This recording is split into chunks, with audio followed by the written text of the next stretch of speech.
Donnie and Dolly. The team is supported by ableauctions.ca. Closing your business? We can help. Okay, it is Thursday, and as we mentioned earlier, all of our guests today, including John Shannon, standing by, brought to you by the Vancouver Giants. It's a big weekend at the LEC. Tomorrow, the Giants take on Portland at 7. Family Day Monday, they have a 2 p.m. matinee game against the Kelowna Rockets. We're off on Monday. Maybe we'll go to the Langley Events Center. Visit VancouverGiants.com/tickets for ticket details. We have a really good Andrei Kuzmenko clip out of Calgary that maybe we'll have time to run later. They're loving him in Southern Alberta. Yes. Vancouver Giants, you just did, right? Yeah. Hottest team in the Western Hockey League. Points in 9 straight games. Wanted to get that in. Double dip on the weekend. Portland, 7 p.m. on Friday. Okay, John Shannon joins us now, NHL analyst, co-host of the Bob McCowan podcast. John, thanks for doing this. How are you? Well, I'm not sure I can compete with this show so far when you consider we can't spell gritty properly, and Rick wants to solve my hand problems with preparation H. So, I can't compete, man. Yeah. I can't. Yeah. It wasn't me. I was reading a text. No, it was you. I'll tell you what. There was a time there was a hockey commentator that used to be put on a 7-second delay. I think we got to consider putting Rick on a 7-second delay. Okay.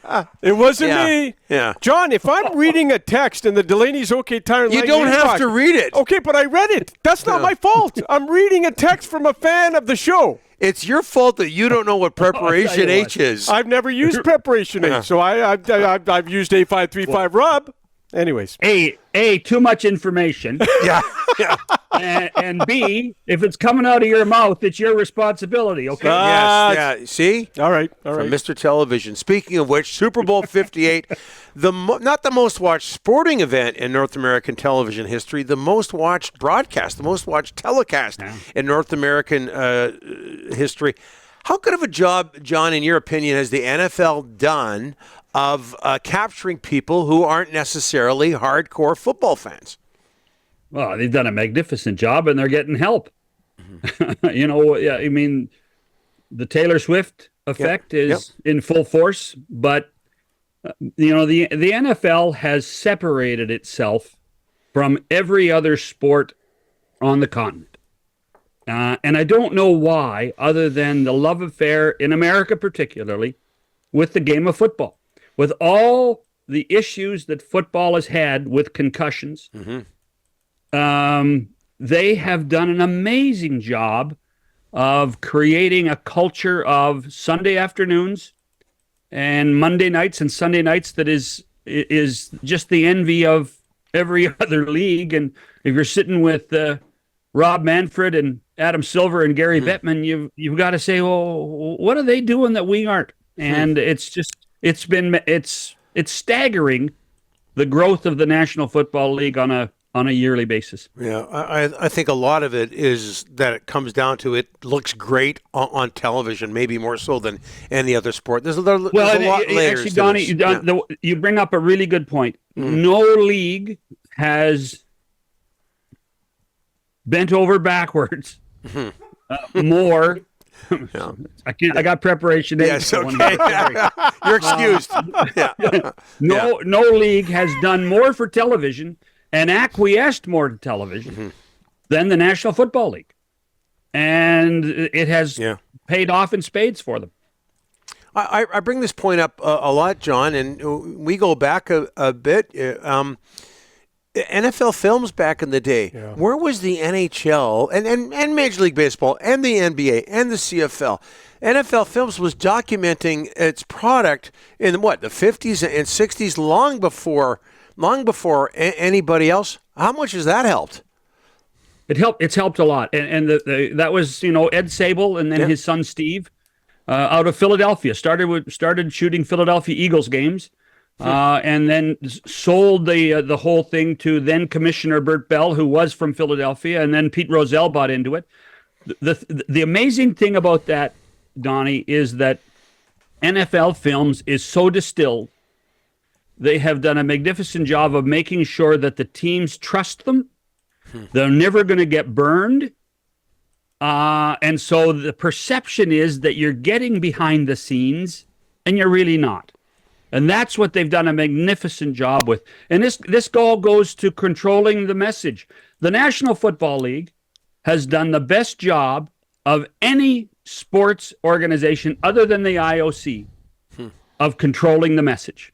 And if you look at the success of both the IOC and the NFL, you've got to say, maybe we should control the message more.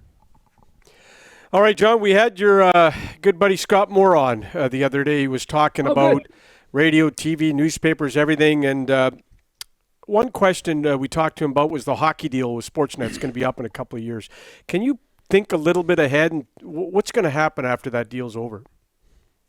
That'll be huge for the NHL and in this country as well. Yeah, it will. And Scott probably talked. We're seeing adjustments within the media landscape constantly, whether it be at Rogers or be it Bell this week. So from that perspective, the one thing I would say is that the challenge will be how to maintain $5.2 billion Canadian dollars for 12 years the next time around. That's it. But by the way, and Scott was part of those things. That the smartest thing the Rogers people ever did was they made it in Canadian dollars, not American dollars. Right. So the answer really is I expect we're going to see what we've seen in the other leagues. I think we'll go back rather than having a gatekeeper system, which is what they sold Rogers on. You can control all the content. I think we're going to see a deal with Rogers. I think we'll see a deal with Bell. I think we'll see a streaming service. And then the question is there a place, and I'm just speculating and almost wishful thinking in many ways, is there still a place for the CBC in this landscape? And lots of people say, no, there's no chance. But if you could construct something that's financially viable for the CBC, that is Canadian-based, Canadian only, at a reasonable price, and still be able to get the streaming services and the two telcos involved, it might be the best thing for hockey. John, big story in Vancouver. Phil Kessel, he is in town. He's working out for the Canucks. They might sign him. They might not sign him. What's your take on Kessel in town? Well, first of all, they're in no hurry to sign him. He only has to be signed by March 8th, right? That's it. So, because that you really what you're doing is you're bulking up for the playoffs, getting extra bodies for the playoffs. Here's what I can tell you about Phil Kessel, and I've talked to lots of people over the years, in particular his time here in Toronto. Phil Kessel is an unbelievable athlete, and they always worried with the Maple Leafs, particularly if he ever got hurt, could he rehab well enough? And that's the challenge that Phil has now. Can he get back into shape well enough? This guy, if he's in shape, has some of the best hands in the game. One of the best passers I've ever seen in the game, Phil Kessel. You're talking about Höglander on the second power play unit. Yep. I'm sure in the back of Rick Tocchet's mind saying, what if that was Phil Kessel on that power play? Yep. There is a place for Phil Kessel on the Canucks, but he has to be in shape. But there will not be an issue with Kessel in the room. He's a great teammate. We may think he's a little bit loony at times, but his teammates, everywhere he's played, his teammates have always loved him. And so that's something that I know, and you know, Rick, that's something that Rutherford and Alvin and Tocchet have measured when they've invited him to Abbotsford. Absolutely. And quickly, John, if you don't mind, 5 games for Morgan Rielly. Do you understand why he's appealing? Yeah, it's for the money. Mm-hmm. Remember, he loses hundreds of thousands of dollars. Yeah. So, and that's probably 5 games is over $200,000. If Gary reduces it by 1, that's another $40,000 to $50,000 back in Rielly's pocket. That's worth appealing. Whether you agree with what he did or the decision to suspend. Oh no! What he did was pure and utter stupidity. Yeah, what he did. So $40,000 sounds good. John, thanks for this. Appreciate it. You bent over backwards for us. I'm on my way to the pharmacy. I don't know why, but I'm on my way to the pharmacy. Yeah. And I'm not reading the next text that comes on my. Yeah. Stay away from the cream. Delaney Tire Hotline or whatever. Yeah. Don't shoot the messenger, John. Don't shoot the messenger. Bang. Stay away from the cream section. Thanks, John. Cheers. Appreciate it. Okay. Our thanks to John Shannon.